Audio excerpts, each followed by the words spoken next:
卡达国防部已经告诉了半岛电视台，伊朗的飞弹袭击了卡达北部的远程预警基地。其实它不是无差别攻击，它是攻击这些周边国家的美国军事基地。那会不会登陆作战呢？现在美国的想法就是要让伊朗爬不起来，伊朗就是想要把美国的势力从中东赶出去。那另外，它有没有高超音速飞弹？那它有没有打过？我们不知道。可是呢，如果按照最近伊朗的世界的照片的话，它好像发射了。我们持续讨论美以现在突袭轰炸伊朗的原因为何？是否也在要颠覆政权，对中俄来做施压呢？我们来看到美国的接连的动作，打了美国之后又打伊朗，是不是也在为接下来的川习会铺路呢？川习会会不会出现什么样的变数？今天这一集我们会持续的一起来关心。好，再看到的是美以联手打了伊朗之后，引爆全球动荡。现在包括中俄也已经出面来表态喊话了。我们先来看到中国外长王毅怎么说。他说呢，美国和以色列在这个伊美的谈判进程当中，那么对于伊朗发动袭击不可以接受。那么公然的击杀了主权国家领导人，是鼓动政权更迭，更不可以接受。中方反对并且予以谴责。俄罗斯的外长也出面喊话，他说美国跟以色列对伊朗进行军事的打击，已经严重破坏整体中东局势稳定了。俄罗斯跟中国的立场是一模一样的，俄罗斯希望跟中国一起加强协调与沟通，呼吁立即停止战事，回归外交谈判的进度当中。中俄现在等于说直接两方都已经站出来力挺伊朗到底了，主要原因就是他们在不管是经济上或者是军事上，跟伊朗都有长期的合作，也被视为是重要的盟友。这一次伊朗遭到攻击，同时也当然会打乱中国大陆跟俄罗斯在中东原本的布局。但是我们也来稍微回顾一下，川普在今年他的动作非常的多，打击的对象从先前的委内瑞拉到现在的伊朗，怎么都跟中俄有关系？会不会他剑指的就是中俄，而特别是不是剑指中国大陆？杨老师又怎么解读？我就引一位大家都知道的，就是美国的学者葛兰仪，他在 X 上面发表一篇，他说北京对台自有其自身的时间表跟战略，不会受到伊朗、委内瑞拉或乌克兰的强烈影响。那些纸上谈兵的中台关系专家括号应该停止预测习近平会利用每一次全球危机来夺取台湾。其实从昨天到现在我们在台湾也好，不管在美国也好，好多人在说美国攻打伊朗会造成这个两岸之间的稳定啊，还是什么的，一大堆预测都出来。我说这些人真厉害，葛莱伊一下打脸这些人。讲句实在话，王毅跟拉夫罗夫所讲的话对不对？对啊。川普去打一个国家，这是合法的吗？当然是非法的。你有没有找到他核武的证据？没有啊，连那个洗衣粉都没有啊！你不是在谈，人家都愿意去跟你谈。你要打，其实我们刚刚讲了，我觉得他就是为他的这个需要，以及为他的胜利上，以他看到哈梅尼可以大概一次把他给斩首干掉。那可是这种东西，就基本上像是一种已经没有任何秩序标准的新君主这种霸权作为。那到了21世纪，你看到川普他的一切是这种裙带资本主义加上新君主主义，就随他的喜欢。那一定有大国要出来讲话，连英国这次都只是同意美国用他的基地，但是英国都没有说我支持这个作为，但是他强调他不参与。欧洲国家都说这会造成严重的影响，只有一个国家第一时间跳出来支持川普，高市早苗。那是因为他们需要川普这个支持来对抗中国。可是，在今天的国际秩序其实已经没有什么秩序可言，强国的随意的作为真的是随他喜欢。那但是这个时候有大国出来讲话，我们就把它去做等号，说你看这个都是跟中国、俄国关系密切，某种程度也许是。那伊朗2015年跟中国大陆谈成了一个几十亿美元的石油方案。但是这一次，举例而言，伊朗每天出口300万桶的石油，大概有84%往中国大陆。对，就算300万桶都没有，其实对中国影响也不大，因为那个比例很小。那他也可以立即的从俄罗斯跟别的地方取得这个替换，而不像是我们台湾其实从尼米兹从中东来的占我们的原油进口大概是60%，占天然气大概是2%，所以对日本、韩国、台湾影响比较大。因此这个时候你来说，这到底跟谁关系密切，可能都忘记跟我们台湾关系最密切。所以这个时候，很多这种所谓纸上谈兵的一些战略专家会告诉你，从他的政治的立场或者是意识形态，那美国也是一样，同样会有这样一个说法。可是我们已经回到了一种现实主义的丛林法则了。那这个时候，你不需要从所谓的过去的那种思维、意识形态来去看待。我觉得中俄在这一次的立场上，当然是觉得美国是跨越界限，可是呢，他也知道。这个是现在新的国际丛林法则。那他所说的，也许我们认为是没错，但是又能够影响现实如何呢？好，所以我们看到，在这个美国跟以色列对伊朗进行攻击之后，中俄就立刻发出了声明来做谴责。但是我们也要关心说，这个时间点因为比较敏感，因为紧接着3月份就是川习会，3月份的时候，川普就会去访问中国大陆，到时候会讨论中美的贸易关系，还有关税跟台湾议题。那现在也有一个说法是说，为什么川普要在这个川习会之前先去抓了美国的马杜洛总统，然后又斩首哈米尼，是不是要跟这个川习会里面为自己增加筹码，又或是要埋下更多的变数？那委员又怎么解读川普的动作？我倒是不认为川普因为打了伊朗以后，他到中国大陆就比较有本钱对习近平讲话。我不认为这样讲。是为什么？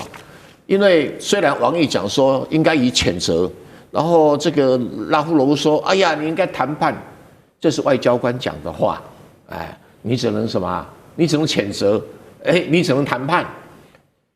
刚才有文兄讲对了哈，从 O to B， 对与不对是绝对是美国不对，以色列不对，但是只要战争一发动，就没有对错是非，只有输跟赢。我们必须要面对这样的一个客观的现实。历史上就是这样子啊，很多讲了一大堆道理，都开战以后，最后赢的人解释。这个好意外吗？没有好意外的哈。所以对于川普，他当然有他内政上的需要、个人的一些想法，但是他的战略目标很清楚，就是他举出来的牌面上说，要你废核，要你废导弹啊，要你废弃代理人，然后更重要，要你废弃教师政权。他4个目标啊，很清楚啊。而这个4个目标也是他打这一次真正的战略上的需求。那所以他抓马杜罗就是在他公布说，大西洋就是整个中南美洲就是我的势力范围，你谁都不敢跟我这样。就马杜罗抓了以后有没有效果？立竿见影，有，我们必须承认这一点。巴西总统卢拉还敢讲什么吗？没有。哥伦比亚总统还敢讲什么吗？没有。连那个尼加拉瓜的总统阿特加，川普下令叫他释放所有的政治犯，他乖乖释放啊，连话都不敢吭一声。然后尼加拉瓜、洪都拉斯尼加拉瓜选举，说你如果给我选出一个反美，我就揍你一顿。那些选民乖乖投一个中间偏右的选民出来，这个就是立竿见影，你不能当作没看到它的效果。在国际政治上，武力还是很有用的。那你今天打了伊朗了以后，以色列在那边就当美国最大的军事基地啦，它可以牵制中东所有的国家。很多人讲以色列说啊，以色列把美国牵着走，错的。跟美国利用以色列作为它中东最重要的军事基地，其实以色列整个就是美国的军事基地，在战略上来讲，牵制附近所有的国家。所以对于这个美国，因为打了伊朗以后，就强化了它作为以色列作为军事基地在中东的影响力，它等于就可以对所有的石油输出国家，这个说一不二啦。因为你想想看哈，中国从波斯湾进口的石油占中国进口石油多少？50%。然后伊朗的占多少？伊朗占中国进口石油的13%。你才记住这2个数字是代表什么含义？代表说我跟中国谈的时候，我多了一项筹码，就是石油。对。那中国这个50%来自波斯湾进口的石油，容不容易被取代？应该很容易被取代。因为它有个俄罗斯，所以中俄两国如果绑得更紧密，那对中国来讲，俄罗斯的石油产量够中国相当大概70%以上可以补足，没有问题。只是现在运输的路线上因为没有做好，只有天然气管线做好，石油管线还没有做好，或石油运输系统还没做好。那所以你说要威胁中国，这个也谈不上，这不是中国不能解决的问题啊。那你有人讲说，哎呀，中国就不会让他去北京访问，不会，为什么？因为北京也有很多要从华盛顿要到的东西，所以互有需求。那你说伊朗对中国只是因为面子上比较少啦，伊朗也谈不上中国的盟友啦。那你这个一个朋友被打，你帮他讲2句话也 OK 啦。你说真的为他卖命，那不可能的事情啦。中国有自己的利益啦。好，那我们也看到，那这一场战争在爆发之后，我们也看到现在中东可以说是乱成一锅粥。但是伊朗呢，它持续的加强打击。刚刚我们提到了嘛，伊朗除了打击美军的基地之外，还有以色列之外，它现在也在扩散，是无差别的做攻击。我们要统整到了几个大家比较惊讶的地区，包括现在是连杜拜都不安全了，非常多的航班也受到影响。还有呢，卡达的首都杜哈、阿曼的香港、杜洛姆都遭到伊朗的攻击。其他像是呢，在杜拜的国际机场、帆船饭店都传出有爆炸跟火光那民众受伤，中东一夜之间都变成战场。在这个时候，包括了英法德3国都联合谴责伊朗，说必要时候会采取防御的行动。怎么看这种无差别攻击到周围的国家，吕舰长？其实它不是无差别攻击，它是攻击这些周边国家的军事基地。那就是美国的军事基地。我们从这张图就可以看得非常清楚，这个每一个点都是美国的军事基地，然后伊朗就是这样不断的攻击，因为它现在美国的想法就是要让伊朗未来爬不起来。伊朗就是想要把美国的势力从中东赶出去，不过这2个愿望是不是能达成，我们就看着那个现在，川普他说他要打四个礼拜，那4个礼拜他的弹药够不够？然后另外4个礼拜那就已经到了他要去出访中国大陆的时候了。那这个也就是他的轻与重，那以及伊朗对于这个现势的判断的影响。但是呢，这里面有几个重要的部分也就是卡达国防部他现在已经告诉了半岛电视台，这是半岛电视台的一个那个新闻画面，然后这一个翻译是 Google 直接把阿拉伯文翻过来的，也就是伊朗的飞弹袭击了卡达北部的一个远程预警基地，也就是这一个那我们称之为普鲁爪的这一个长程预警雷达。所以如果是伊朗第一时间选择攻击，而且看来也攻击成功了的话，我们台湾就要想一想我们的乐山雷达到时候如果遇到这一个台海冲突的时候，也是第一波被攻击的一个对象。那其实现在的这么多的问题也就是伊朗它本身进行这一个威慑失败的部分。为什么这么说？现在美国除了有关于浓缩铀要伊朗交出来，而且要停止研发，而且连飞弹都一起合并在内，因为它不断的透过这飞弹去威胁这个以色列。那我们看到之前他公布了，这个是2023年的时候，他公布了霍拉姆沙赫尔这个飞弹可以打2000公里。这个为什么2000公里？因为就是对准了以色列而来。那另外它有没有高超音速飞弹？那它有没有打过我们不知道。可是呢，如果按照最近出现在这一个伊朗的世界的一个照片的话，它好像发射了。因为我们可以看到那个照片，但是它之前实际上公布了这个高超音速飞弹的一些模型。那这也就是我们讲说它进行这样的威慑那实际上反而引来了反效果。那会不会登陆？有关于登陆的作战呢？我们可以看到这一次有关于各种舰艇的派遣，我们就可以发现，其实这一次的状况并没有派遣任何的2栖舰艇前往。那这个也就是指明了，川普其实他只想透过这个空中的一个攻击，然后逼着伊朗投降。那另外呢，我们还要继续观察一个部分。我们现在都没有发现伊朗在攻击这个或者是拦截这个对他攻击的各种飞弹啊，或者是各种的这个战机，可是我们却看到了伊朗在拦截这一些无人机的部分。它为什么拦截这些无人机呢？这个其实是我们所看到的 MQ9 的无人机啊。那这是美国的无人机，那它这是一个连续画面，那我们就可以看到它又被击毁了。那如果我们要特别注意的是，它这里下面有带一个夹舱啊。那这个夹舱到底是做什么的呢？也就是其实美国这一次，它除了我们所看到的各种军力之外，那它其实还做了那个有关于我们讲到 sensor to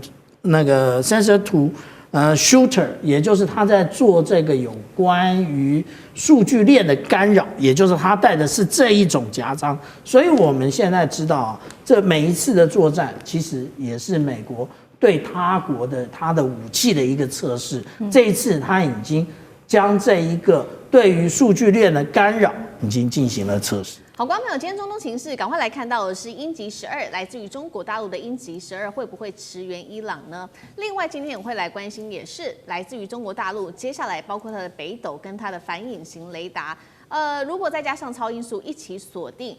美国的航母的话，美国有办法抵抗得了吗？今天就这些议题，我们会一起来做关心。3个火线话题，今天请来宾特别帮我们做解答。首先，我们今天会来关心到的是，如果现在做一个假设，伊朗真的部署了中国大陆的 CN-302的反舰飞弹，也就是它的鹰击12的话，美军的航母还敢开进波斯湾吗？这是航母时代第一次被区域国家拒止吗？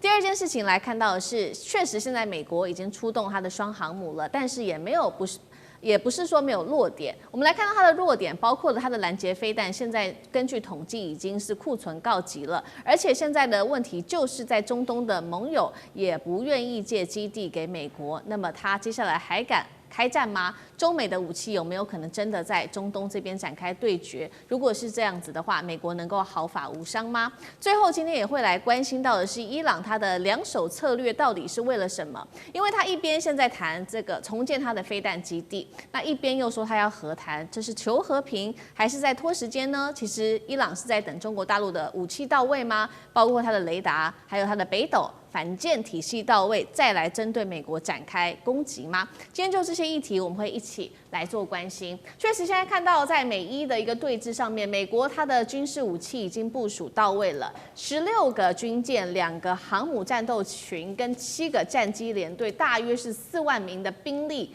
集结，全面压境在中东，而伊朗也是蓄势待发的。我们来看到是来自于路透社最新的披露，有来自于中国的帮忙吗？伊朗即将跟中国大陆敲定采购 CN-302超音速的反舰飞弹。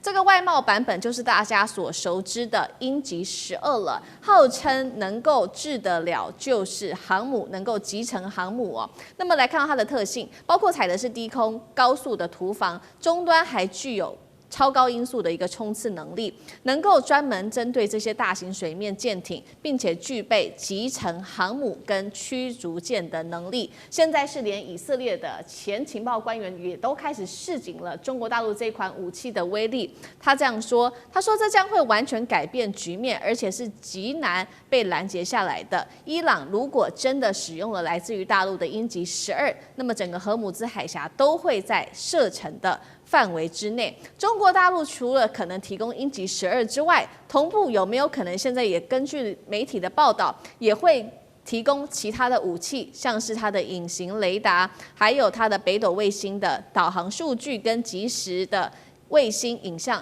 一起来做支援。换句话说，伊朗正在建立一个完整的反航母的一个体系。节目一开始我们要特别来关心有关于鹰击12它的战力了。如果伊朗真的部署的话，接下来对于美军的航母有多大的威胁性？再加上刚刚我们特别提到的几样武器，不管是雷达，或者是反隐形的雷达，或者是北斗，成为一个体系化作战，接下来对于美国的冲击又有多大？汉庭怎么看？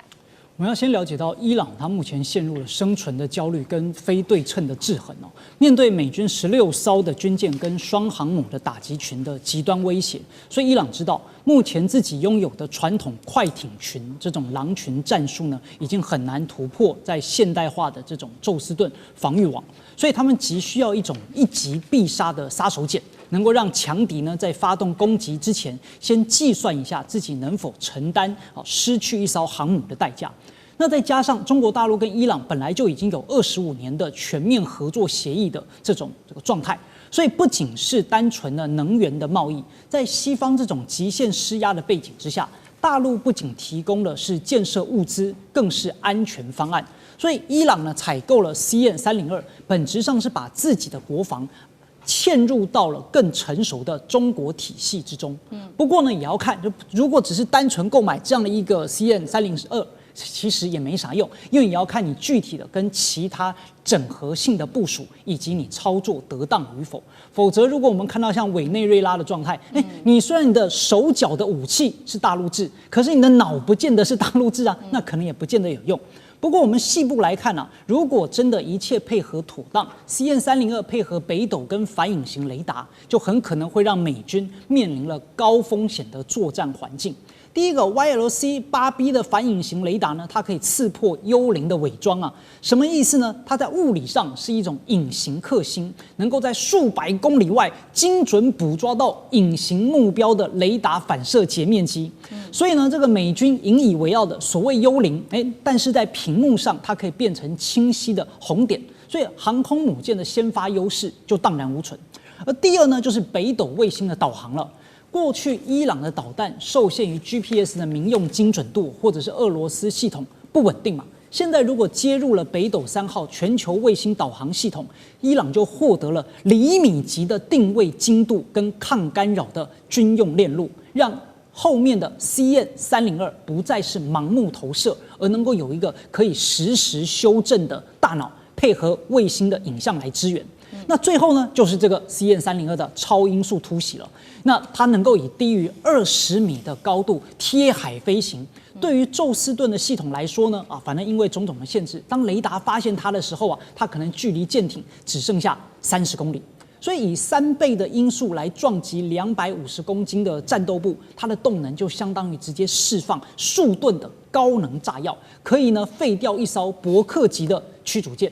所以在这个状态之下，如果真的能够3位一体，那么美军面临的就不再只是零散的骚扰，而是一个完整的、封闭的、几乎不可拦截的死亡网络。好，所以现在的关键就是说，伊朗获得来自于中国大陆的武器，而且必须要是体系化作战的，不可以是单一的武器，才能展现它整体的作战的这个魄力、威力。那美国呢？我们来看到现在美国又做了什么样子的一个准备？表面上它的声势非常的浩大，不过它也有一些弱点。我们先讲它的优缺点。首先，它现在寄出来的各种武器，包括了16艘的军舰、2艘航母，总兵力4万，然后还部署了18架 F-35、17架 F-15。跟它的 A10攻击机。好，现在来看到它的弱点，一共是2项，是来自于《华盛顿邮报》特别做的揭露。他说是美军高层私下跟白宫说的这2个致命伤。第一个就是它的防空拦截的弹药，现在库存看起来是非常的吃紧的，这当中包括了爱国者飞弹等等。再来就是盟友，他们其实是不愿意参战的，阿拉伯国家甚至不许用境内的基地来帮助攻击伊朗。反观伊朗现在不断的强化它的武装哦，我们来看到它正在修建的各项的武装，包括它的飞弹基地、它的空军跑道都已经恢复好了，还有它的这个固体燃料飞弹设施也全部都完成重建了。现在看起来，伊朗正在重建当中，又有了中国大陆的帮忙，有没有可能美中接下来在中东这边展开对决？那美军还能毫发无伤吗？那干哥又怎么看？刚刚汉庭把那个鹰击12讲得非常的清楚大家要晓得啊，鹰击12是现在可以号称为全世界最好的反舰飞弹，要得到这样的美名并不容易啊，你要知道，因为像美国啊、俄罗斯啊，他们多的是这种超音速的反舰飞弹，可是那这个飞弹呢，它优点的地方在什么地方？就是说它贴海20到50公尺飞行，当时它是以2倍音速飞，它等到距离目标30到50公里的时候，它突然升起，然后直攻，在这个贴海的阶段，很多神盾也就是宙斯盾的雷达可能会抓不到，等到你发现它的时候，它就在你面前了。它在你面前，那宙斯盾指挥标准飞弹就已经来不及了，所以可能到最后就是进破武器系统要去拦它了。如果拦不到的话，航空母舰就会中弹。那所以我们必须要去回溯一下，2年前常常会说，哎呀，这个华盛顿号在那个荷姆兹海峡被打残了，被那个胡塞组织青年运动他们给打残了。我那时候在看就说，没有一家国际通讯社有这样子讲，所以千万不要开这样的玩笑。为什么？美国海军航空母舰如果一旦中弹，那就等于是偷袭珍珠港一样严重的事情。对，为什么？那代表美国的国力。那你现在所看到的说，这个他们采购 CM302，也就是鹰击12飞弹伊朗有个很大的伤，也就是我曾经说过的，你要用什么载具来投射？它可以用飞机载，它也可以用船来打，但是伊朗没有这么大的船，也更没有那么大的轰炸机，所以我提供了 CM302。大家要知道，这种超音速反舰飞弹非常大一枚，你如果没有足够的载具，你是不能够发挥它的功效。所以我一直在想这个问题，就是说，伊朗如果敲定跟中国买 CM302，也就是鹰击12的话，它一定有附加它的载具在里面，不然的话，它的用处恐怕就不大。可是我们回头再来看看美国啊，美国已经16艘军舰在红海了，对，再来就去荷姆兹海峡了，就已经到德黑兰门口了。那你说这么多军舰都过来了，那你伊朗不怕死吗？我告诉各位，到目前为止舰上的标准3型跟标准6型飞弹是不够的。什么叫不够？也就是说，所有的美国海军的这个就是水面上的舰队，他们都携带了标准3型或是标准6型的防空飞弹。这种防空飞弹在必要的时候可以打海面的目标，也就是既可对空也可以对海。可是现在的数量是不够的。我举一个例子，去年美国的海军舰队司令部司令考德尔上将，他对着那个美国的军工业，他开会的时候，他直接讲一句话：我绝对不会原谅你们。他讲的话非常重，你知道为什么吗？因为我的舰队没有足够的标准飞弹。所以今天这个新闻就验证了1年以前舰队司令部的司令他所讲的话，到现在没有改善。你知道吗？缺乏这么多飞弹，库存告急。为什么会告急？很简单啊，就是因为最近支援了以色列去防什么？防伊朗打过来，就去年嘛，防伊朗打过来的那个飞弹，所以花了很多。因为美国是无条件提供给以色列的，所以耗费很多。在这种情况底下，还有在这个海峡上面要预防青年组织他们打飞弹过来，所以像这样的飞弹，还有另外一种叫爱国者，爱国者耗损最大。那你知道五角大厦评估了，要恢复库存要5年，要5年。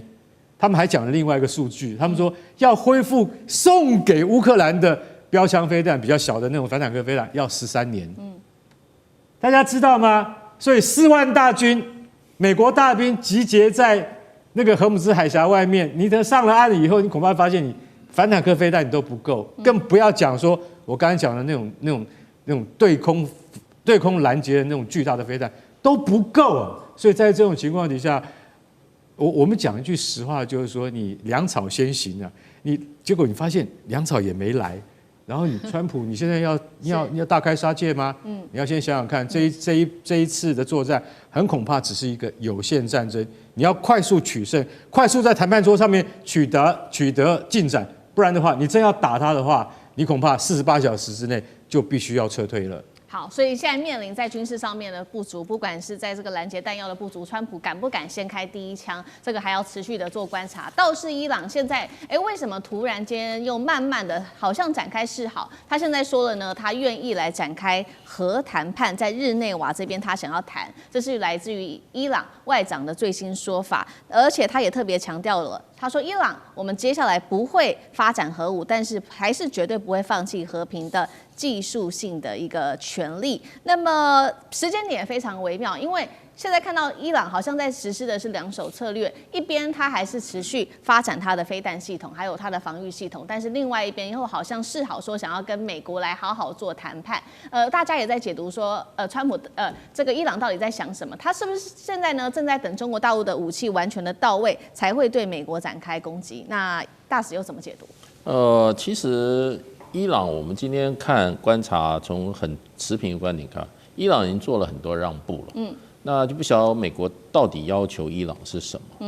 因为伊朗的外交部外长已经多次声明，他说我们已经草拟好一个有关发展核武协议跟美方要签核武协议的一个草案，准备26号带到日内瓦去谈。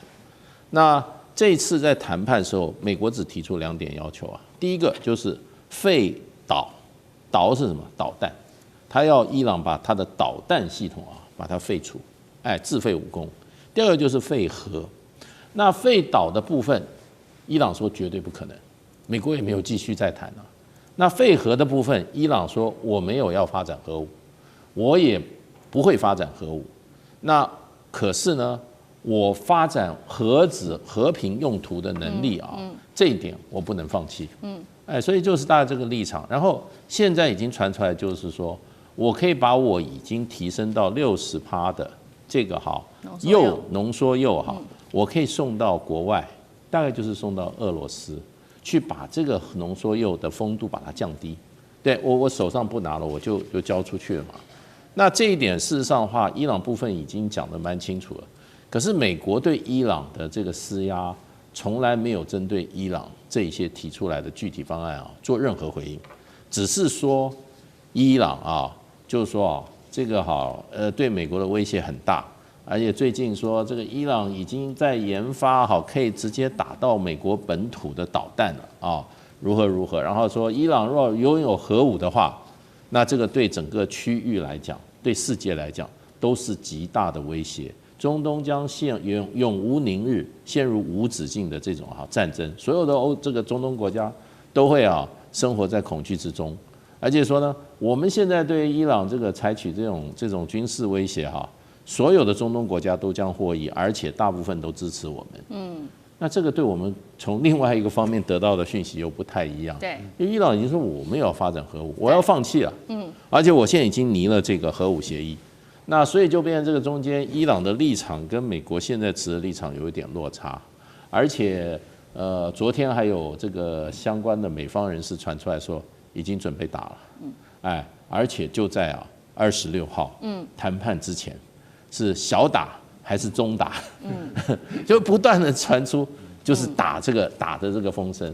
那川普今天在这个国情咨文对伊朗也毫不放松也就是说，伊朗你不放弃核武的话，这个对我们威胁太大，你会产生你会有这种非常危险的处境。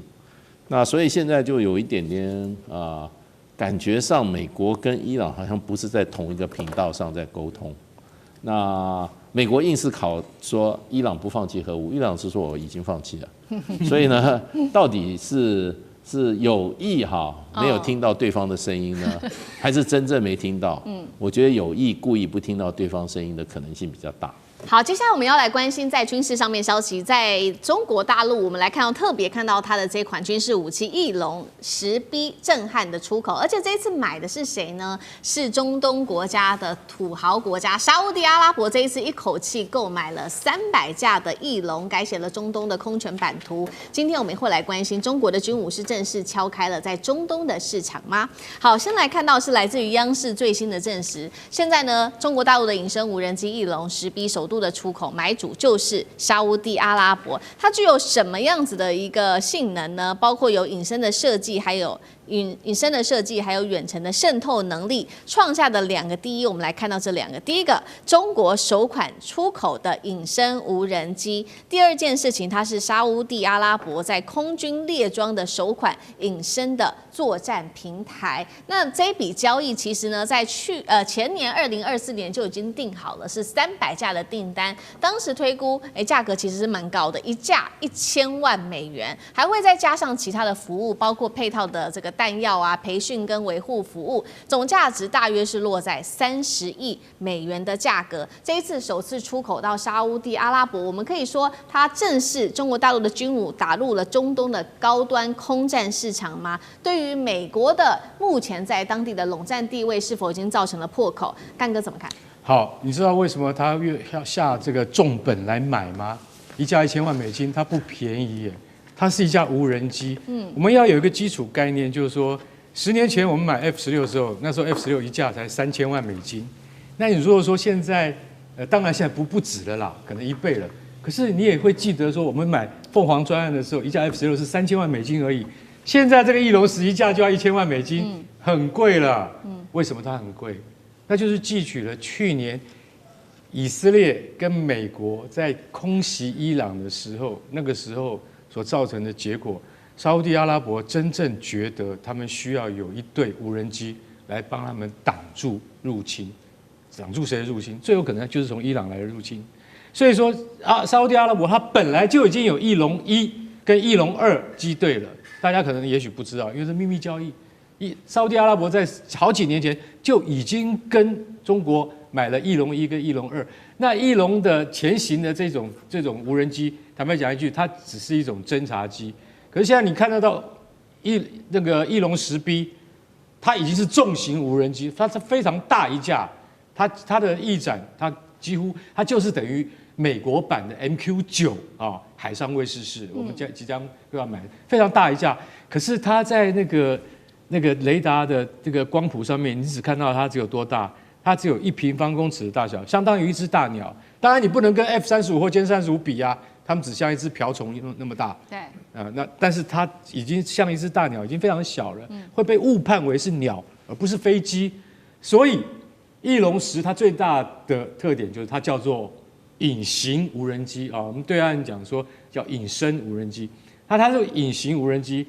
它的制空范围有多高，你很难想象。我常常有讲，你看电影的时候，你看那个无人机《Eye in the Sky》，它怎么样用地狱火飞弹去找到目标，然后直接攻击。我们只是没有，就是我们大陆只是没有把它拍成电影给你看而已。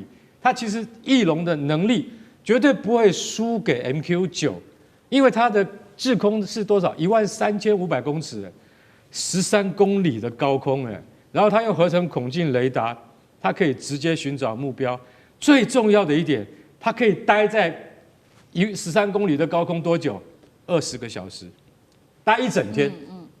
那你不管什么地面上的贩夫走卒，都被它拍得一清二楚。它可以制空那么久，然后再加上翼龙10，它可以带武器。这一款翼龙10无人机可以带到400公斤的炸弹。其实这对于无人机来讲，已经是那种炸弹的上限了。为什么？因为像 MQ9 顶多只能够带4枚地狱火飞弹，那个重量远不及这400公斤。所以说，我认为沙烏地阿拉伯这次建制了这样的系统，坦白讲，野心非常的大。因为什么？因为他们要用隐形无人机的体系来去对抗他们可能会遭遇到的威胁，就代表说什么？他们是下了很大的决心去做这件事情。当然，我们也很想知道说，就是应该要发布一些官方的影片，让我们看看说，翼龙在进行地面不管是主动的攻击或是被动攻击的目标移动的时候，它的那些真实的打击画面。我觉得这个应该要给大家分享一下。好，确实这次一口气买了300架，被视为是一个体系化的建军。接下来对中东市场的影响，等一下请纪文总编带我们看。那我们也稍微看一下它的一些比较细节的性能部分。就是呢，我们来看到 CG 它的雷达反射截面，低到只有0.1平方米。传统雷达如果锁定也很难被捕捉。那它的最大的载弹量400公斤，可以挂7种导弹炸弹。它可以续航力20小时，最大航程达到4000公里，而且可以做电子侦察、精准打击的能力。300架都买下来的话，形成了一个全天候的监控跟战场的压制系统。到底有多强？还有接下来如何改变中东的空战？纪文总编怎么看？这翼龙10B对于沙烏地阿拉伯来说，等于说它之前使用翼龙1、翼龙2为基础，那进化它的整个无人机机队。刚才这个干哥已经讲了很多翼龙这个10相关的性能。那其实我认为最重要的和翼龙1、翼龙2不一样，就是这一型这个无人机飞得更快，而且飞得更高，因此对于它的对手来讲，那不管是侦察或察打一体或执行这攻击任务，在防御手段来讲，那可能这个挑战更高。而且大家注意到，其实沙烏地阿拉伯空军是在中东地区空军实力里面，应该说仅次于这个以色列。它拥有像欧洲的像台风战机，龙卷风战机，那也有美国提供的 F-15SA，那都算世界比较顶尖的战斗机或战轰机。大家就是想，为什么还要翼龙10B？这是因为它本身具备无人操作，还有整个运作的成本，其实比有人飞机要低很多。而且从之前沙烏地阿拉伯和胡塞武装的冲突里面，大家就知道，它损失了好几架翼龙1、翼龙2，也损失了 F-15SA。其实这种有人飞机被击落以后，飞行员被俘，对沙国来讲，这是一个很严重的损失。而无人机执行这种苦活或者危险性高，即使被击落，对他来讲，他的整个损失来讲，他认为综合成本要划算许多，特别是不需要考虑昂贵、珍贵的飞行员的折损。因此这样的飞机服役对于沙烏地阿拉伯，它未来运用针对周边的空中态势，它的整个工具更多，而且更为有效，可以大幅降低它的这个整个成本。无意中对于沙国来讲，虽然可能还是无法跟以色列叫板或者对抗，但对付像恐怖组织或者这种像伊朗、胡塞武装或周边有矛盾的国家，它无疑让它的整个空中力量更有弹性，效率更好。大使又怎么看呢？我觉得这个沙烏地阿拉伯用非美式的这个武器系统有它的考量。因为事实上的话，我前一阵还有一个朋友，他是在电子业的他告诉我确认一件事，美国卖给你的设备美国的总部都可以让你停机，让你宕机，各种机械，包括我们这个晶圆的制造的这种重要的机械所以那这样子的话，那美国卖出来武器事实上美国就是说这个拥有它终端操控你这个武器，这个在它发挥的功能上美国是有最后的控制力。对，不管你信与不信起码在这个我刚刚讲的这种设备上，美国确实有的。因为就商业考量的话，如果说你买了我的设备结果你说挑三拣四，然后呢你在付款上不负责，你在付款上你出现迟疑的话，美国的总公司原厂他告诉你说，那我就让我让这个机械就停工了，停摆了。所以这个就是我觉得任何使用美式武器的人，大家都心里面有一个疑点。虽然沙烏地阿拉伯目前最大的加强敌不是以色列，所以有些如果美国沙烏地跟以色列冲突的话，它那个大批的美式武器是不是能够还是可以顺利发生功能我觉得他们自己都没有把握。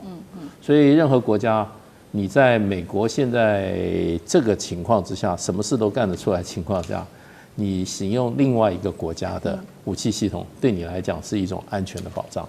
所以我觉得他使用中国式武器系统那么改换武器系统我觉得对沙烏地来讲的话是更有把握自己的武器在关键的时刻不会突然失灵。对，好，我们现在看到，所以中东国家表达了对不管是美国或者是以色列的一些不信任，所以选择了中国大陆的武器来分散风险。那确实，现在中国武器打进中东之后，以色列方面也有最新的动作。我们来看到，以色列现在正在加速的是扩大它的这个西岸的屯垦，那引发了欧洲跟中东在内18个国家强烈的不满。更敏感的事情是，美国驻以大使发表了支持大以色列的相关言论，那现在包括阿拉伯、伊斯兰国家14国同声做谴责。上次哥怎么看？我想，其实这个穆斯林国家，我们讲，其实跟美国之间虽然看起来关系好，也采购他很多的武器，但必须得说，他们这不是一个信任。首先，这个跟犹太人之间的这个部分的冲突，这个是几百年累积的部分的宗教冲突，不是一个美国的强大就能够说服的。而且国与国之间，与其说是信任，除非领导人有交情。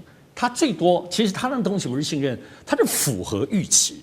比如符合战略的预期，符合一个整个情报的预期，这看起来像是信任，可是其实不尽然。我觉得沙特跟其他穆斯林国家也不太一样。首先，他可能跟全世界不因为有钱嘛，他买武器可不是像我们都在斤斤计较，人家看爽了就可以买，而且都知道现在在沙特本身的以空军来说，可不是见的都是他们自己沙特人，他们请很多佣兵来操作这些事情。比如同样胡塞组织来说，他买都是攻击性的，你沙特看他买的绝大部分采购都是以防御性。还是为它本体的核心，所以我觉得要特别看到说，现在在沙特的状况以及在中东的情势，确实要考虑现在中国的因素蛮特别，主要现在还不是军事，主要是现在在中国大陆最新统计，2025年已经有35万人就住在杜拜跟沙特这一带。然后呢，原先在整个新加坡当中，中国大陆最有钱人以前待在新加坡，从香港跑出来，这1年多来，就2025年全部都跑去杜拜。在那个地方购买房子等等，而且因为那边的税也低，而且连开什么法拉利什么的，新加坡那边都说有钱人中国你不要开法拉利，这边嚣张。可是，在沙特都可以，所以跟中国的关系的紧密其实是很神奇，不只是军事，包括现在因为中国大陆新疆治沙很好，我们知道沙特已经派出 N 组的人去看一下中国大陆的治沙可不可以移过来，而且现在已经有专门的团队就在沙特做这件事情。好，金融我刚刚描述的部分有很大从新加坡迁移到沙特，包括治沙，所以还有军事这个东西，因为体系化作战，印巴战争之后都觉得中国这个体系化作战蛮有意思的。你觉得有钱的沙特不想买来用一用吗？对。所以我觉得单从这个心态，它可不是一般国家在规划思考买武器，沙特买的不只是豪气而已，他什么都想试。